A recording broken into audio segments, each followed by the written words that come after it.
Hare Krishna, everyone. Welcome back to the live studio here in Radha Lane of ISKCON of Houston, right next to Sri Sri Neelam Madhava's beautiful temple and gorgeous deities, of course, our source of life, the owners of everything. So welcome, everyone, from cyberspace. We hope you had a wonderful Balaram Purnima and that you're settled back into your lives.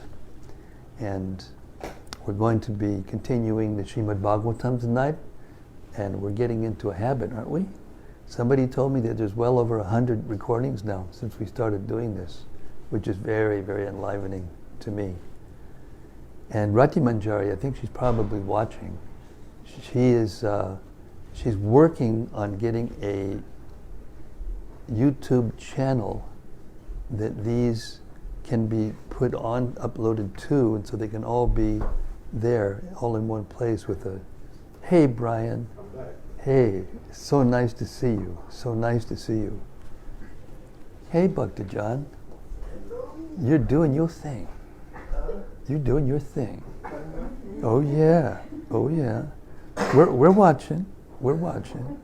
It's not that we're not watching. Okay. So before we start, I want to, this garland is so nice and it's given to me with so much love, but it's a little bit too much. So don't mind, I'm going to take it off. Thank you. There you go. Okay. So let's hear the beautiful prayer. And it's actually like a worship of the holy name. I mean, the Srimad-Bhagavatam, rather, by Sanatana Goswami. And it goes like this. Sarva Shastravdipi Yusha Sarva Vedaika Satpala Sarva Siddhanta Ratnaja Sarvalokaika Drikprada.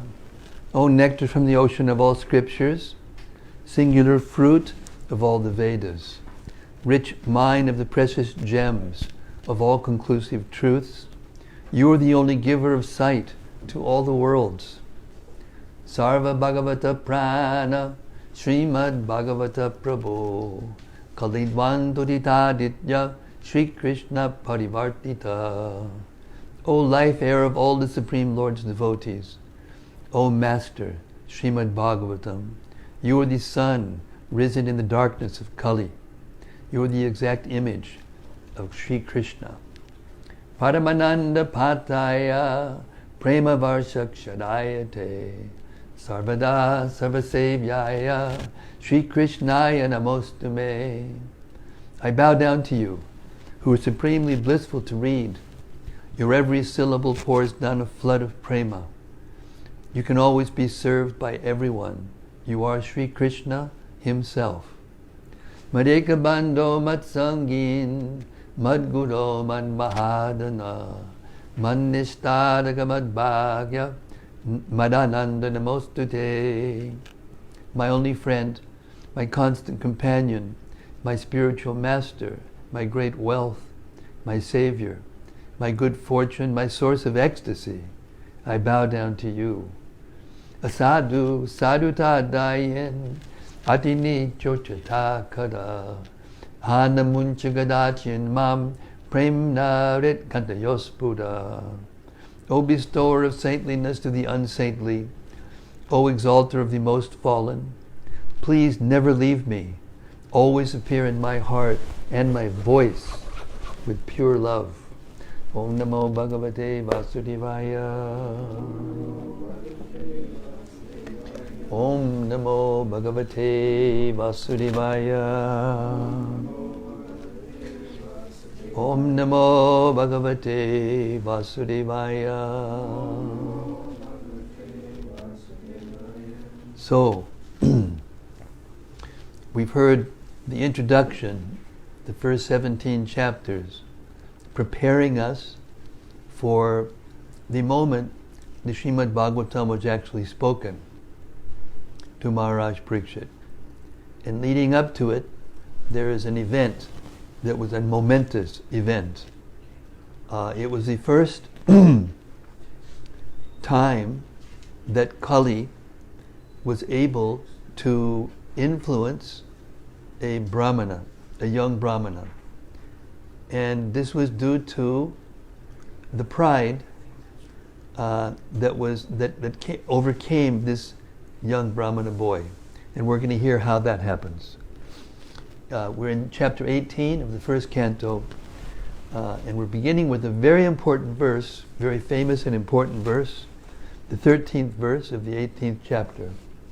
And it's so important and so well known that I'm going to chant the Sanskrit. Tulayama lavenapi naswargam napunarbhavam bhagavat sangi sangasya martyanam kim utashishaha. The value of a moment's association with the devotee of the Lord cannot even be compared to the attainment of heavenly planets or liberation from matter.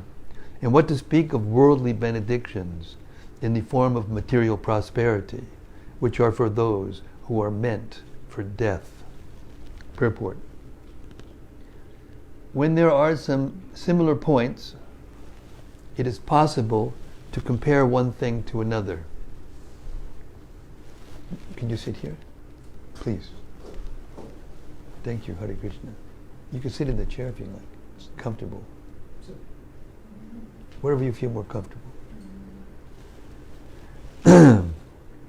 Purport.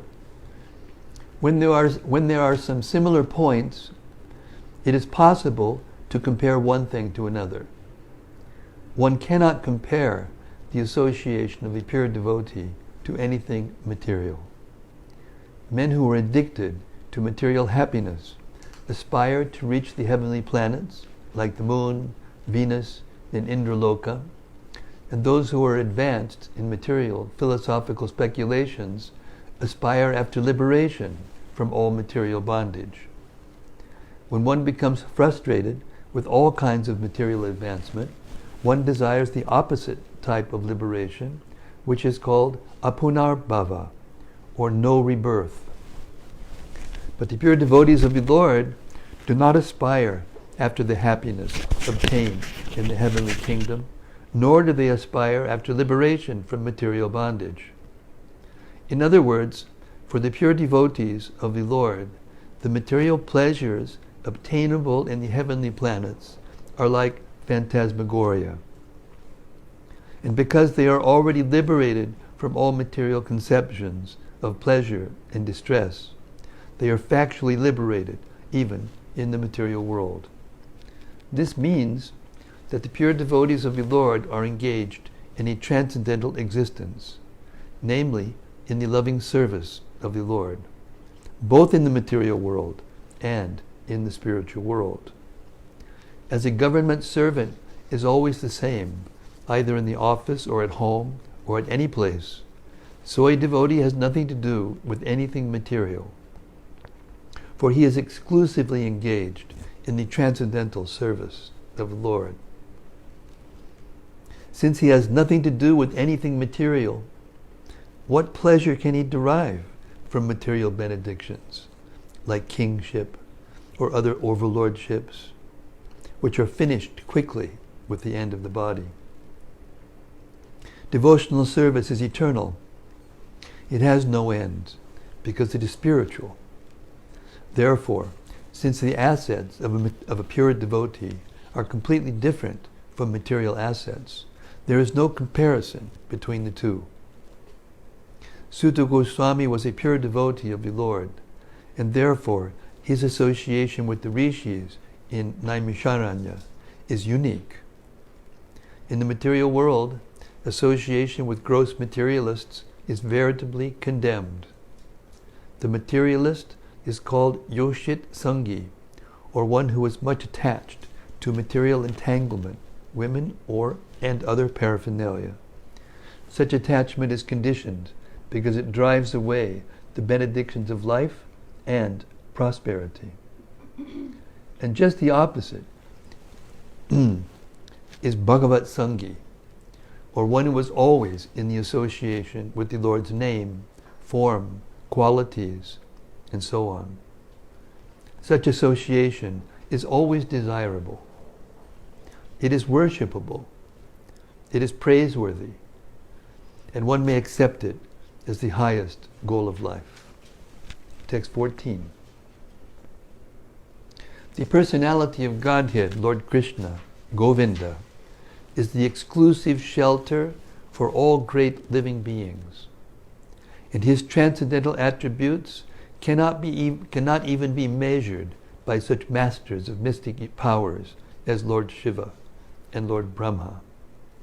Can anyone who is expert in relishing nectar, rasa, ever be fully satiated by hearing topics about him? Purport. Lord Shiva and Lord Brahma are two chiefs of the demigods. They are full of mystic powers. For example, Lord Shiva drank an ocean of poison, of which one drop was sufficient to kill an ordinary living being. Similarly, Brahma could create many powerful demigods, including Lord Shiva. So they are Ishwaras, or lords of the universe. But they are not the supreme powerful. The supreme powerful is Govinda, Lord Krishna. He is the transcendence, and his transcendental attributes cannot be measured even by such powerful Ishwaras as Shiva and Brahma. Therefore, Lord Krishna is the exclusive shelter of the greatest of all living beings. Brahma is counted amongst the living beings, but he is the greatest of all of us. And why is the greatest of all the living beings so much attached to the transcendental topics of Lord Krishna? Because he is the reservoir of all enjoyment. Everyone wants to relish some kind of taste in everything. But one who is engaged in the transcendental loving service of the Lord can derive unlimited pleasure from such engagement. The Lord is unlimited, and his name, attributes, pastimes, entourage, variegatedness, and so on, are unlimited. And those who relish them can do so unlimitedly and still feel not feel satiated. And still not feel satiated. This fact is confirmed in the Padma Purana. Ramante yogino nante satyananda chidatmani itirama padena sao padam brahma vitiyate. C.C. Madhya 929. The mystics derive unlimited transcendental pleasures from the Absolute Truth. And therefore, the Supreme Absolute Truth, the personality of Godhead, is also known as Rama. There is no end to such transcendental discourses. In mundane affairs, there is the law of satiation. But in transcendence, there is no such satiation. Sutta Goswami desired to continue the topics of Lord Krishna before the sages of Naimisharanya, and the sages also expressed their readiness to hear from him continuously. Since the Lord is transcendence and his attributes are transcendental, such discourses increase the receptive mood of the purified audience. Text 15.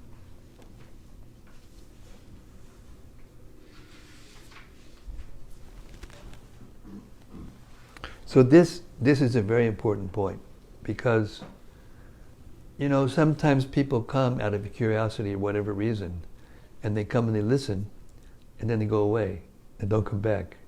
Or maybe they come back later on, and I noticed that sometimes if somebody's very sincere and interested and honest and simple, when they hear, it rings true to them.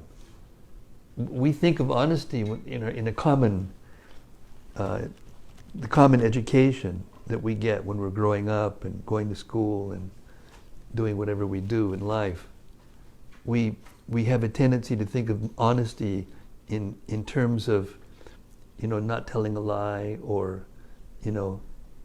doing what you say you're going to do, being reliable, or, paying your bills, not going in debt, paying your taxes and all that. Of course, nowadays. Anyway, that's another issue. But actually, real honesty is the ability, if the heart is honest, then one can hear. So unless there may be a speaker who's connected to a pure devotee, I mean, we're connected to Prabhupada, and we're trying our best to just repeat his words. That's why I do mostly reading, because I just want to repeat his words, because they're so powerful. And but even if there's a very powerful transmitter, unless there's a receiver that's operating properly, the picture or the sound won't come into focus. Like you're trying to get your radio to work, or whatever it is, your TV or your whatever it is, your computer, and there's something, not a weak connection or something wrong with the computer or whatever, it doesn't work properly, even if there's a very strong transmitter, and vice versa. You have the best, machine, but if the transmitter isn't being done properly, then there's no picture, there's no, whatever it is that's being transmitted. So it's the same way with spiritual life. And when it was talking about pure devotee, that's the main subject of this section, because they're glorifying and encouraging Sutta Goswami to speak by encouraging him.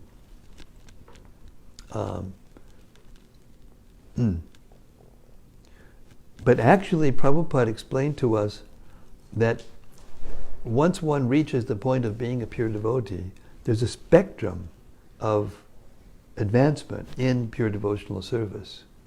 So how he defined a pure devotee wasn't necessarily always in terms of the absolute, most advanced, perfected pure devotee. But he defined it in terms of a person who doesn't have an ulterior motive for coming to hear. If a person doesn't have an ulterior motive to come in here, or isn't trying to get something from the process of devotional service, then when he hears from a person who's actually connected to a liberated soul, such as Srila Prabhupada, then light goes on. The picture becomes clear immediately. We may not be able to retain it, for so long, depending on our level of advancement. We may not be able to keep it all the time in our hearts if we're neophytes. But this is the qualification, and the only qualification. It's called sincerity.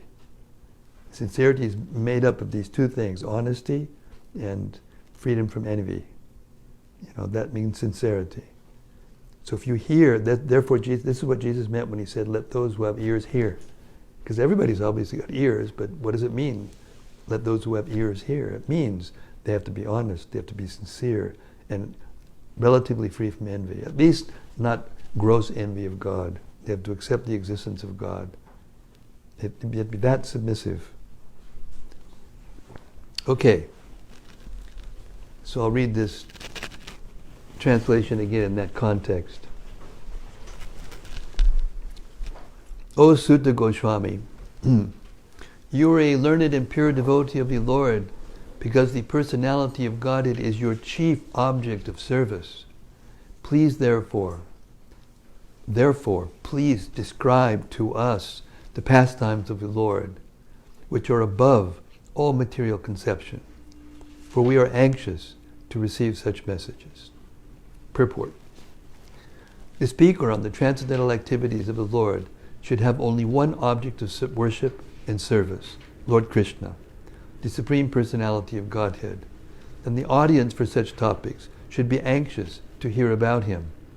When such a combination is possible, namely a qualified speaker and a qualified audience, it is then and there very much congenial to continue discourses on the transcendence. Professional speakers and a materially absorbed audience cannot derive real benefit from such discourses. Professional speakers make a show of Bhagavata Saptaha for the sake of family maintenance, and the materially disposed audience hears such discourses of Bhagavata Saptaha for some material benefit, namely religiosity, wealth, gratification of the senses, or liberation. Such Bhagavatam discourses are not purified from the contamination of the material qualities.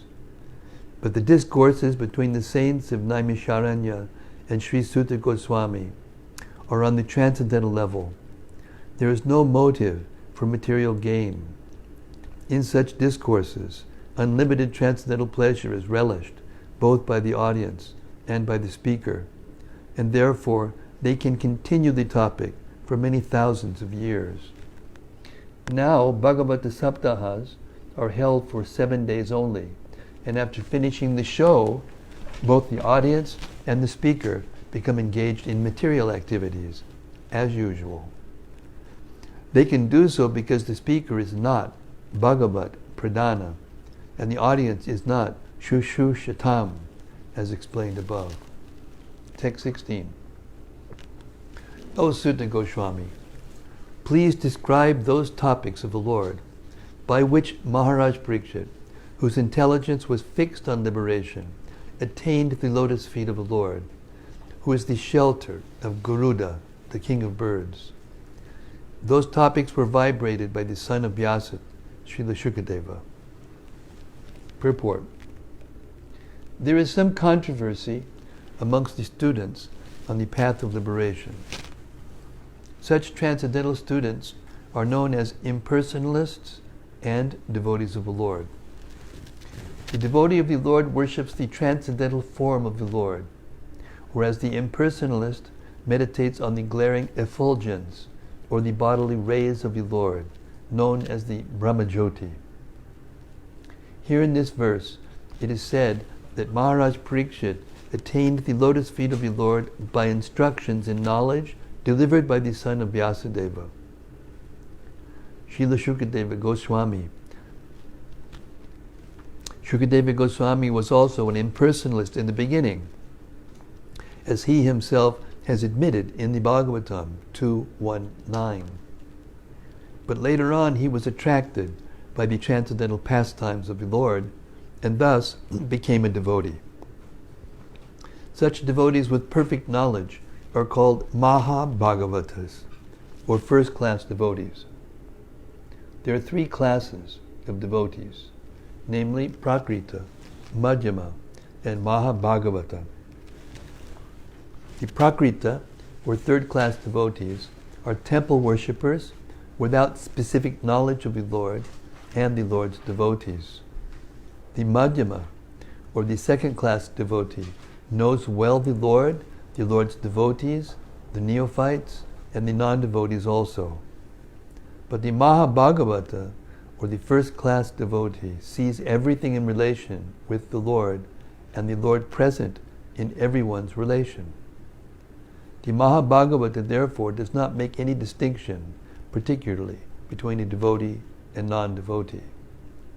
Maharaj Pariksit was such a Mahabhagavata devotee because he was initiated by a Mahabhagavata devotee, Shukadeva Goswami. He was equally kind, even to the personality of Kali, and what to speak of others. So there are many instances in the transcendental histories of the world of an impersonalist who has later become a devotee. But a devotee has never become an impersonalist. This very fact proves that on the transcendental steps, the step occupied by a devotee is higher than the step occupied by an impersonalist. It is also stated in the Bhagavad Gita 12.5 that persons stuck on the impersonal step undergo more sufferings than achievement of reality. Therefore, knowledge imparted by Shukadeva Goswami unto Maharaj Pariksit helped him attain the service of the Lord. And this stage of perfection is called Apavarga, or the perfect stage of liberation. Simple knowledge of liberation is material knowledge. Actual freedom from material bondage is called liberation. But attainment of the transcendental service of your Lord is called the perfect stage of liberation. Such a stage is attained by knowledge and renunciation, as we have already explained in the Bhagavatam 1-2-12.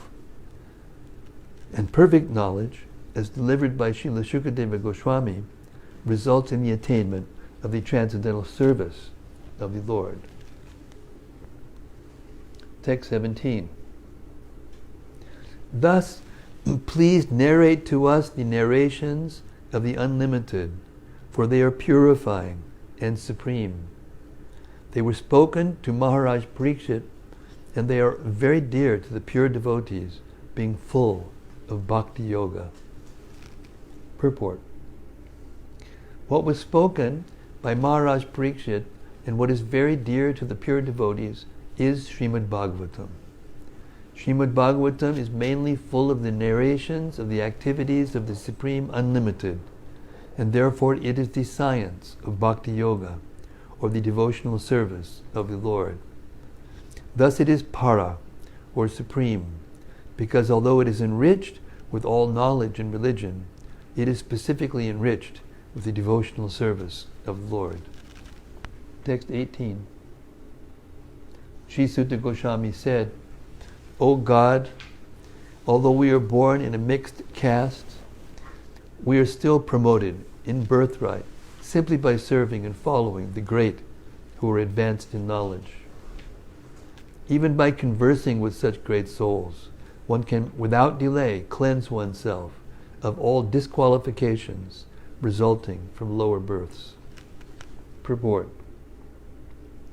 Sutta Goswami did not take his birth in a Brahmana family. He was born in a family of mixed caste, or an uncultured, low family. But because of higher association, like Sri Shukadeva Goswami and the great rishis of Naimisharanya, certainly the disqualification of inferior birth was washed off. They sometimes accuse us of brainwashing. Well, this is what it means. Yes, your brain is dirty, either that or you don't have one. So first of all, we'll give you one, and then we'll wash it to make sure you can understand. Lord Sri Chaitanya Mahaprabhu followed this principle in pursuance of the Vedic usages, and by his transcendental association, he elevated many lowborn, or those disqualified by birth or action, to the status of devotional service, and established them in the position of acharyas, or authorities. He clearly stated that any man, whatever he may be, whether a Brahmana or Shudra by birth, or a householder or mendicant in the order of society, if he is conversant with the science of Krishna, he can be accepted as an acharya or guru, a spiritual master. Sutta Goswami learned the science of Krishna from the great rishis and authorities like Shukadeva and Vyasadeva, and he was so qualified that even the sages of Naimisharanya eagerly wanted to hear from him the science of Krishna in the form of Srimad-Bhagavatam. So he had the double association of great souls by hearing and preaching. Transcendental science, or the science of Krishna, has to be learned from the authorities. And when one preaches the science, he becomes still more qualified. So Sutta Goswami had both the advantages, and thus, undoubtedly, he was completely freed from all disqualifications of low birth and mental agonies. This verse definitely proves that Srila Shukadeva Goswami did not refuse to teach Sutta Goswami about the transcendental science, nor did the sages of Naimisharanya refuse to hear lessons from him because of his inferior birth. This means that thousands of years ago there was no bar to learning or preaching the transcendental science because of inferior birth.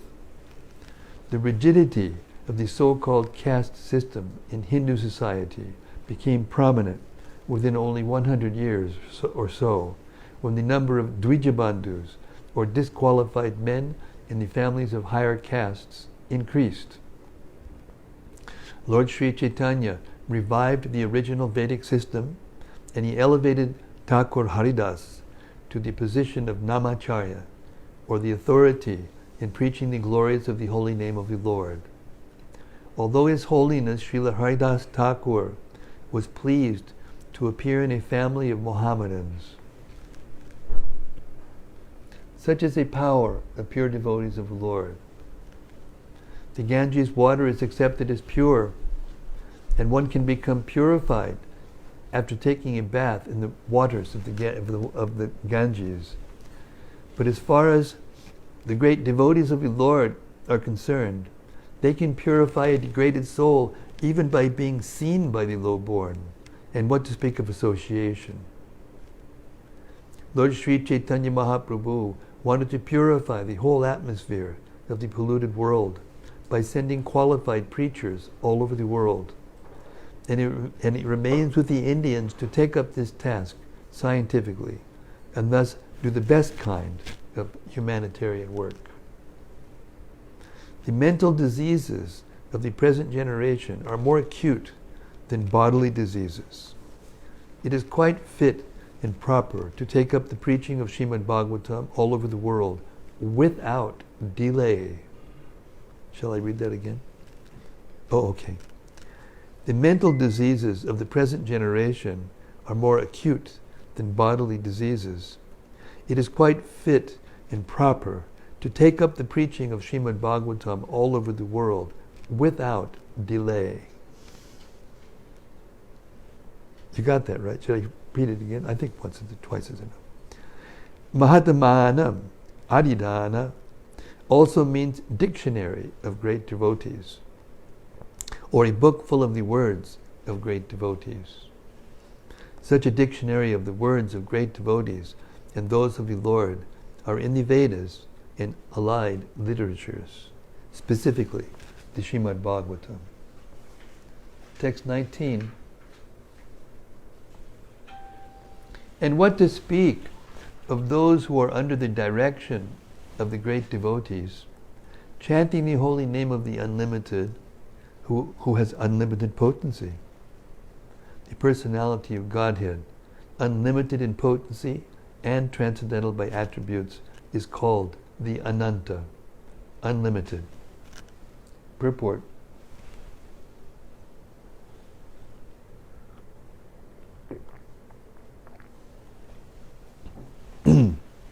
The Dvija Bandhu, or the less intelligent, uncultured men born of higher castes, put forward many arguments against the lower caste men becoming Brahmanas in this life. They argue that birth in a family of Shudras or less than Shudras is made possible by one's previous sinful acts, and that one therefore has to complete the terms of disadvantages due to lower birth. And to answer these false logicians, Srimad-Bhagavatam asserts that one who chants the holy name of the Lord under the direction of a pure devotee can at once get free from the disadvantages due to a lower caste birth. A pure devotee of the Lord does not commit any offense while chanting the holy name of the Lord. There are 10 offenses, different offense kind.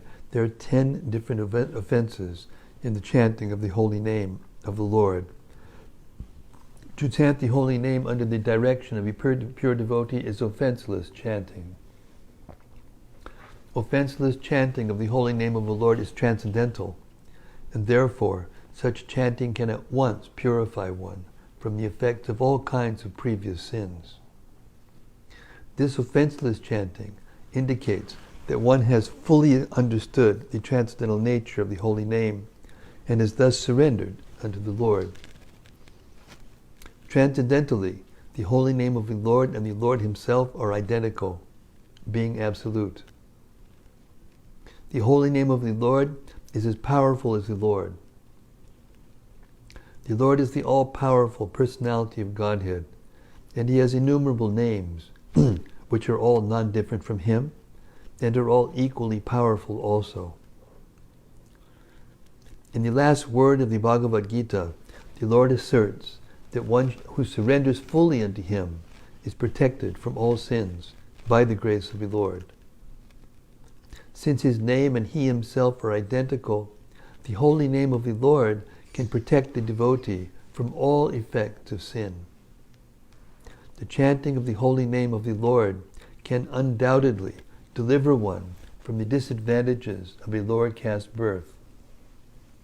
The Lord's unlimited power is extended on and on by the unlimited expansion of the devotees and incarnations, and thus every devotee of the Lord in incarnations also can be equally surcharged with the potency of the Lord. Since the devotee is surcharged with the potency of the Lord, even fractionally, the disqualification due to lower birth cannot stand in the way. Text 20. It is now ascertained that He, the personality of Godhead, is unlimited, and there is none equal to Him. Consequently, no one can speak of Him adequately. Great demigods cannot obtain the favor of the goddess of fortune even by prayers, but this very goddess renders service unto the Lord, although He is unwilling to have such service. Purport. The personality of Godhead, or the Parameshwara Parabrahman, according to the Shrutis, has nothing to do. He has no equal, nor does anyone excel Him. He has unlimited potencies, and His every action is carried out systematically in His natural and perfect ways. Thus, the Supreme Personality of Godhead is full in Himself, and He has nothing to accept from anyone else, including the great demigods like Brahma. Others ask for the favor of the goddess of fortune, and despite such prayers, she declines to award such favors. But still, she renders service under the Supreme Personality of Godhead, although He has nothing to accept from her. The Personality of Godhead in His Garbhodakashayi Vishnu feature begets Brahma, the first created being in the material world, from his navel lotus stem and not in the womb of the goddess of fortune, who is eternally engaged in His service. These are some of the instances of His complete independence and perfection. That He has nothing to do does not mean that He is impersonal. He is transcendentally so full of inconceivable potencies that simply by His willing, everything is done without physical or personal endeavor. He is called, therefore, Yogeshwara, or the Lord of all mystic powers. Text 21.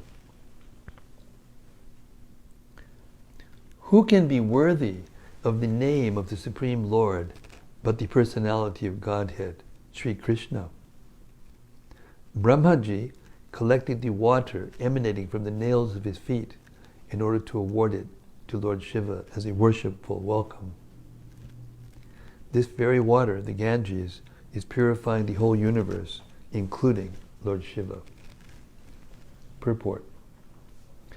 The conception of many gods in the Vedic literatures by the ignorant is completely wrong. The Lord is one without a second, but He expands Himself in many ways, and this is confirmed in the Vedas. Such expansions of the Lord are limitless, but some of them are the living entities. The living entities are not as powerful as the Lord's plenary expansions, and therefore there are two different types of expansions. Lord Brahma is generally one of the living entities, and Lord Shiva is the via medium between the Lord and the living entities. In other words, even demigods like Lord Brahma and Lord Shiva, who are the chief amongst all demigods, are never equal to or greater than Lord Vishnu, the Supreme Personality of Godhead. The goddess of fortune, Lakshmi, and the all-powerful demigods like Brahma and Shiva are engaged in the worship of Vishnu or Lord Krishna. Therefore, who can be more powerful than Mukunda, Lord Krishna, to be factually called the Supreme Personality of Godhead? The goddess of fortune, Lakshmiji, Lord Brahma, and Lord Shiva are not independently powerful. They are powerful as expansions of the Supreme Lord, and all of them are engaged in the transcendental loving service of the Lord. And so also are the living entities. There are 4 sects of worshipful devotees of the Lord, and the chief amongst them are the Brahma Sampradaya, Rudra Sampradaya, and Shri Sampradaya, descending directly from Lord Brahma, Lord Shiva, and the goddess of fortune, Lakshmi, respectively. Besides the above-mentioned 3 Sampradayas, there is the Kumara Sampradaya, descending from Sanat Kumara. All of the 4 original Sampradayas are still scrupulously engaged in the transcendental service of the Lord up to date. And they all declare that Lord Krishna, Mukunda, is the Supreme Personality of Godhead. And no other personality is equal to Him or greater than Him. Text 22. Self-controlled persons who are attached to the Supreme Lord, Sri Krishna, can all of a sudden give up the world of material attachment, including the gross body and subtle mind, and go away to attain the highest perfection of the renounced order of life, by which non-violence and renunciation are consequential. Purport. Only the self-controlled can gradually be attached to the Supreme Personality of Godhead.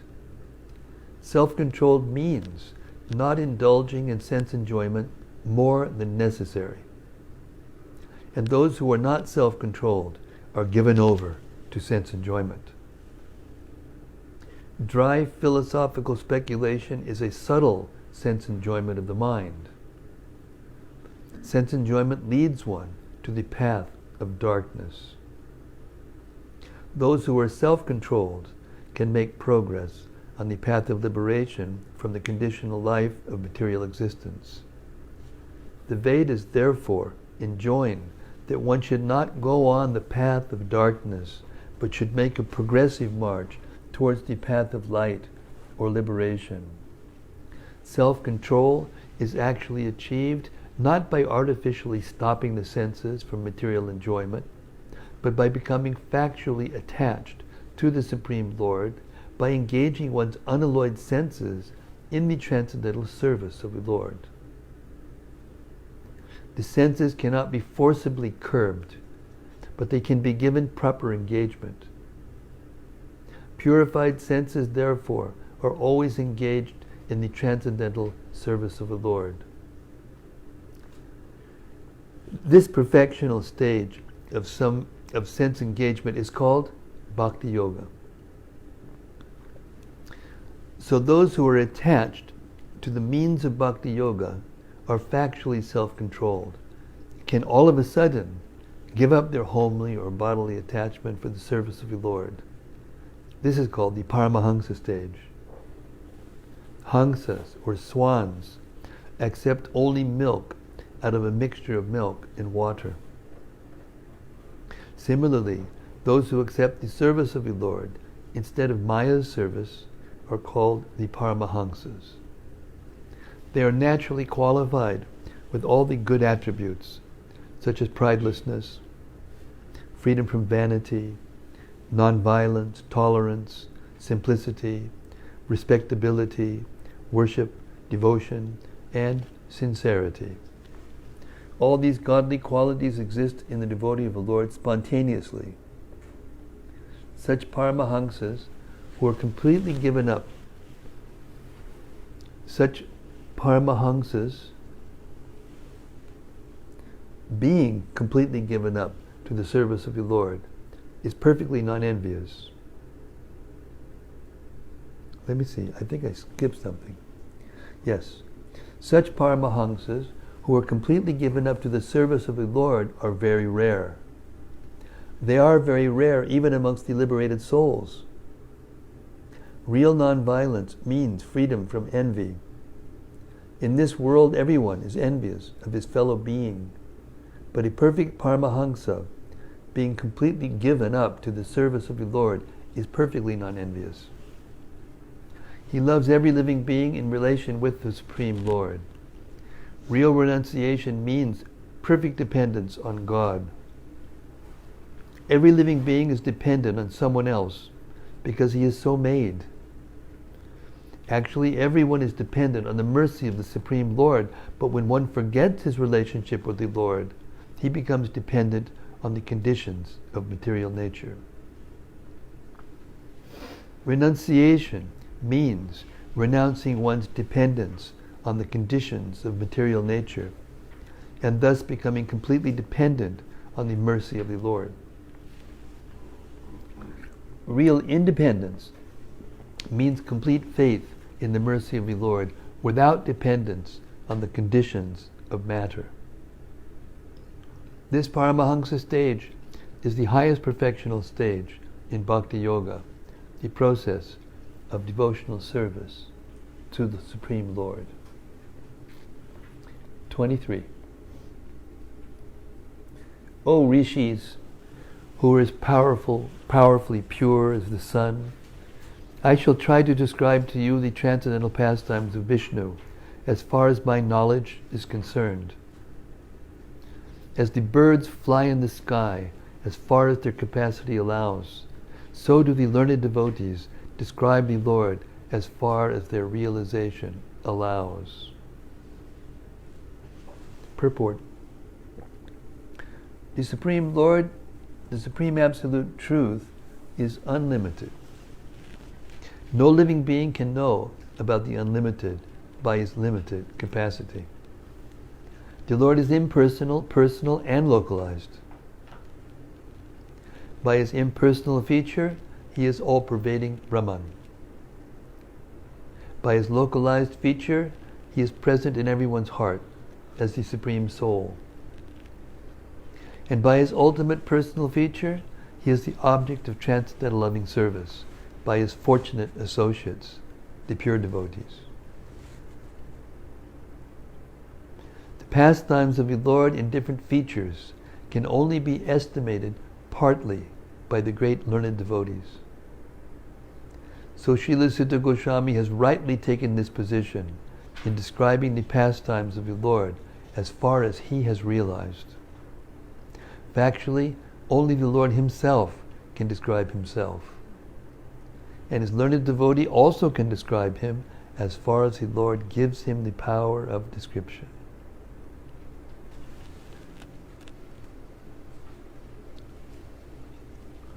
And we'll stop here, because now Sutta Goswami is going to begin the story of how Maharaj Pariksit became cursed by a Brahmin boy and set up the situation that allowed Shukadeva Goswami to speak the Srimad-Bhagavatam in the human society for the first time in this Kali Yuga. Hare Krishna. So, we come to our time of reflection. Anything that you heard that stood out in your mind that you might want to have explained further, or you might want to reflect yourself on something you heard and how it touched you. What sampradaya are we? Brahma Sampradaya. This whole movement is like Brahma Sampradaya. It's technically called the Gaudiya Brahma Vaishnava Sampradaya. So Gaudiya means, well, loosely translated, Bengal, or that area of India. And because Lord Chaitanya appeared there, therefore it's called Gaudiya. And because Lord Chaitanya took initiation from Ishwara Puri, who took initiation from Madhavendra Puri, who took initiation from a pure spiritual master in the line of Madhvacharya, who heard from Vyasadeva directly, who heard from Narada Muni, who heard from Brahma. We are in the Brahma Sampradaya. But this Sampradaya, and especially after Lord Chaitanya appeared, is special in this sense. All these four Sampradayas accept Krishna as the Supreme Personality of Godhead.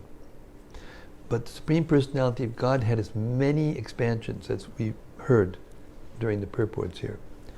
And in the spiritual world, and therefore he appears from time to time in different places in the material world and performs pastimes that are meant to attract persons, devotees, souls, who are attracted to that mood of devotional service, which is mostly in reverence and awe. And therefore, the varieties of the forms that the Lord appears in are actually in response to the nature of individual souls' desire for relationship, or the individual soul's taste for a relationship with the Lord. So up to Madhavinda Puri, the complete spontaneous loving relationship of the Lord in spontaneity, without any awe and reverence, was not manifested in the world. But the seed of that pure devotional service, in which one can love Krishna as a friend, or as a son, or as a lover, or a wife, or as a servant, spontaneously, well, without any, awe and reverence getting in the way or weakening that taste of love. And because of that, Ishwar Puri, who was his spiritual master, was empowered to give initiation to Lord Chaitanya. Lord Chaitanya doesn't need to take initiation. He's Krishna himself. He's the supreme authority, the supreme Lord. But still, to show that the law or the way to get this love is through the persons who have that spontaneous love. And it's very rare. Very, very rare. He took initiation from Ishwara Puri. And then he broadcast, this spontaneous love by showing how to do it perfectly in every phase of his life. He's Krishna acting as a devotee to show us how to love Krishna perfectly. That's Lord Chaitanya. And therefore we were in the Gaudiya Madhva Brahma Sampradaya. Or sometimes Gaudiya Brahma Madhva Sampradaya. Anyway, it's the same. Is that clear? Something? Something? Yeah. What's the difference between Lord Krishna and Jesus Christ? Oh, Brian has asked the question of the day. What's the difference between Lord Krishna and Lord Jesus Christ? It's the difference between the Son and the Father. Jesus Christ is the Son of Krishna. And his original name in the Arabic language was Jesus of the Christ. Just like you have Brian as your name. What's your last name? Ballard. How do you spell it? B-A-L-L-A-R-D. Ballard. So Brian Ballard. Ballard was the name of your father, and Brian's the name that your father gave you. Right. Huh? So you're Brian of Ballard, actually. I mean, if you want to, you can write it like that.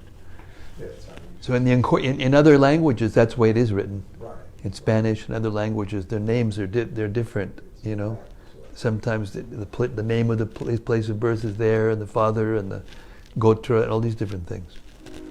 So the name Christ is a name for God. And the English, the etymology of Christ in English goes to Christo in the Greek, Christa in the Aramaic, and Krishna in the Sanskrit. And the Sanskrit is the original language. All of the language are offshoots, and you can find in every language different words that almost look exactly like the same, like Manu. Manu in Sanskrit means the father of man. Manu, M-A-N. This is where the term man comes from English, from Manu, Sanskrit. Like that, there's just an example. There's hundreds and thousands of examples. So now, when it says that the Father, I and my Father are one, it means that I came from my Father. That's what it means. And when I am following, the word of my Father and the actions of my Father, then my actions and words are as good as the Father's action and words.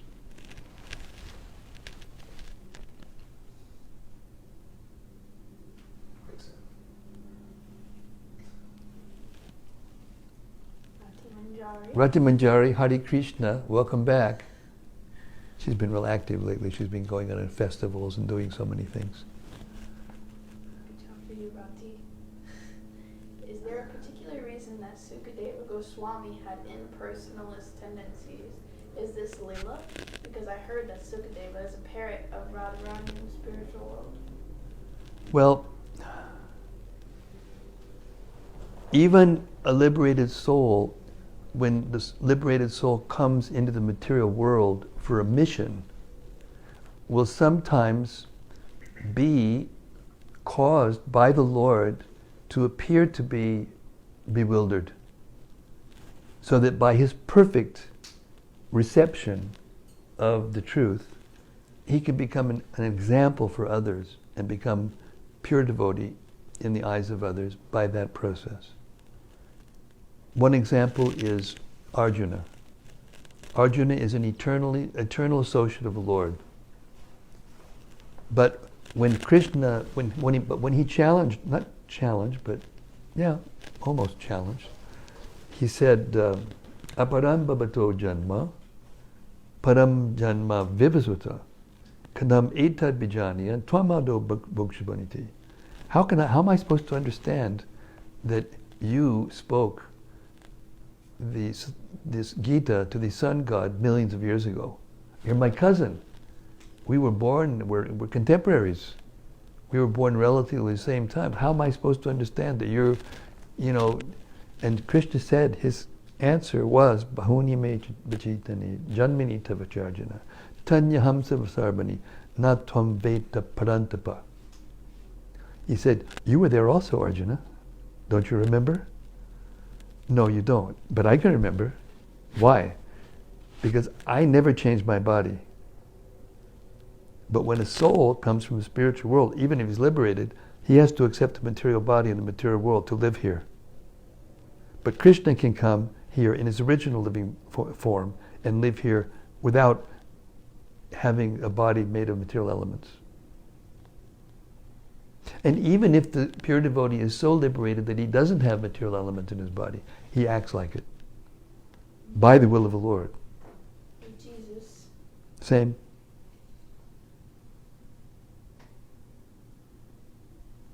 Bhaktivinoda Thakur was like that. He was an eternal associate of the Lord, and yet he acted as if he went through a progressive learning process. He had a mission, He had to change the mentality of the intellectual Indian people from attachment to the Western, teachings that were brought by the British back into the attachment to the Srimad-Bhagavatam and Chaitanya Charitamrita. And that was a huge undertaking. No ordinary person could do that. He was actually Kamala Manjari. He was a Manjari in the spiritual world. Associate of Radharani, eternal associate of Radharani. But he acted like that so that he could come out later on in his life and actually gain the faith of the people of the English educated, what they call, what's that? Bhadralok. Thank you, Sarva. The Bhadralok is a name that is given to the educated young youth of India at the time who were being trained in English-speaking schools by the British to think that the English literature and English ways were superior to the Vedic ways. So therefore there's a mission, and a pure devotee is needed to do that mission, and so Shukadeva Goswami was born liberated soul. And when it came time for him to come out of his mother's womb, he refused. He said, no, I'm not going to go out there because, I'll get captured by Maya and I'll get into all sorts of trouble. And I'm happy. He wasn't his body and he knew he wasn't his body. Didn't make any difference where a liberated soul stays. What's going on with the body stays the same, not affected. So Vyasadeva is trying to coax him and he's giving him little parts of the Bhagavatam and he's getting a little bit attracted, but still, no, I'm not going there. And then he went to Krishna, Vyasadeva went to Krishna and brought Krishna there in the room. And Krishna promised Shukadeva Goswami, you got to come out and I promise you that you won't be attracted by Maya. You won't get attached, you won't get trapped. And he heard Krishna's voice, sound of his voice. And he said, okay. And then he came out. And we came out, this may sound a little unbelievable, but it actually happened after 16 years in his womb, in the womb of his mother. So he just came out and he ran away. Sometimes humans can't understand it, but if you've ever lived with cows, and seen birth of a cow, you'll know how this is possible. Because the calf comes out and just looks around, and after just a few minutes stands up, looks around, and then boom, boom, boom, can hop around and jump and play just after a few minutes.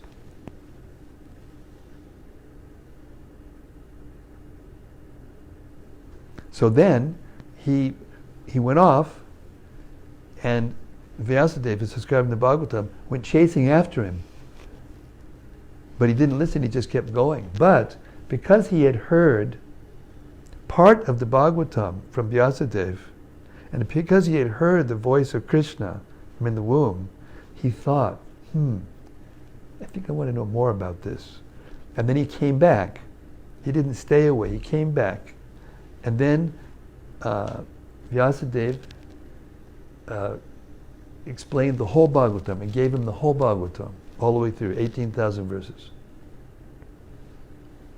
And he memorized them immediately and never forgot them. And it was then he was wandering around after that liberation, after that education, and then he just, by will of Krishna, he came to, anyway, we'll hear about that in the next few days.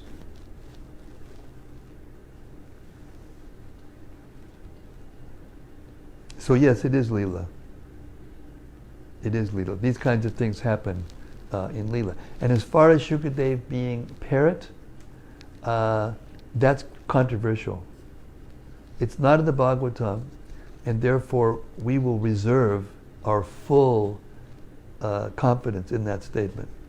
We don't say it's wrong, but we don't. If we hear that and then it confuses us as to who Shukadev is or how he was a liberated soul and how he became an impersonalist in the womb, then we shouldn't go there yet. We should wait until we can understand how that's possible.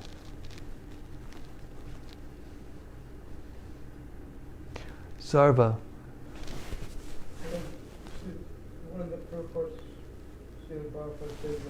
In one of the purports, Srila Prabhupada says that many persons have become Oh yeah, that impersonalist becomes a devotee, but devotees don't become impersonalists. That should be only one way. Yes. But other time Prabhupada does warn against reading impersonalist commentaries like Maharaja. Yeah, now there's an explanation for this, because there are other times when Prabhupada says you can study that Mayavad philosophy, but only for the purpose of understanding it deeply so that you can defeat it. But so the instruction is that if you hear the Mayavadi philosophy submissively, even if innocently, then your spiritual life is finished for this lifetime, practically. And it's such a dangerous thing, and it's so important that Lord Chaitanya said, if one hears the Mayavadi philosophy submissively in this life, then he's doomed. Spiritual life is doomed. And even if a Mahabhagavat devotee who comes down to the position of the second class, we heard about this in one of the purports, third class, second class, and first class devotees. Third class devotees are attached to the deity, worship the deity strictly, but they don't accept or can't perceive Krishna in the heart of others, and therefore they don't know how to treat other devotees sometimes, and they don't know how to treat other living entities sometimes. Therefore they can't preach. They're not empowered to expand the number of devotees. They serve out of fear. The second class devotee has come to the point where they have more knowledge, their faith is therefore stronger, and therefore they serve out of duty and out of gratitude. And the first class devotee has fully realized Krishna and sees Krishna everywhere, as we read in one of the purports. And therefore, generally, if a person has reached that Mahabhagavat stage, they don't preach unless they come down to the Madhyam stage. Then they can see distinction between a devotee and a non-devotee, or a devotee, an innocent person, and an envious demon, or non-devotee.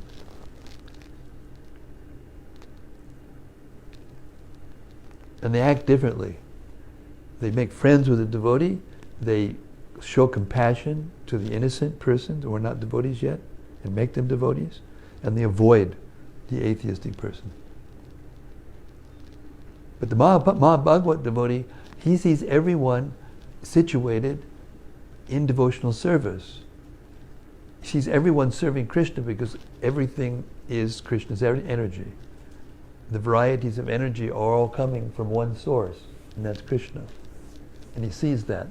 Therefore, he thinks everything's okay, everything's perfectly situated. And he serves out of love. So out of those three, which three are the most warned not to read the impersonal? All three. And therefore it says that even if the Mahabhagavat devotee hears the Mayavadi philosophy, submissively he can fall down. But generally it says that that Mahabhagavat can't fall down. But even in that position, if he hears the Mayavad philosophy somehow or other, submissively, he can fall down.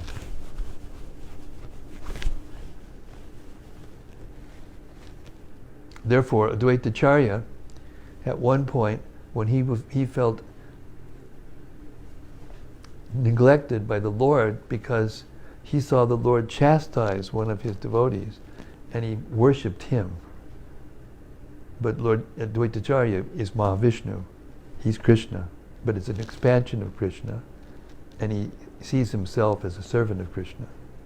But Lord Chaitanya was acting as a devotee of Vishnu. So he was worshipping, Advaitacharya as Mahavishnu. So he was worshipping him. But Mahavishnu said, no, this isn't right. And then one time when he saw Lord Chaitanya chastise one devotee for doing something wrong, Dvaitacharya got very upset. He said, why can't you show me some mercy? Worshipping me, this is not good. You should chastise me. So then what he did was, and the Lord said, how can I chastise you? You're God. And then so Advaitacharya cooked up a scheme. He said, okay. And so he went out and he started preaching Mayavad philosophy.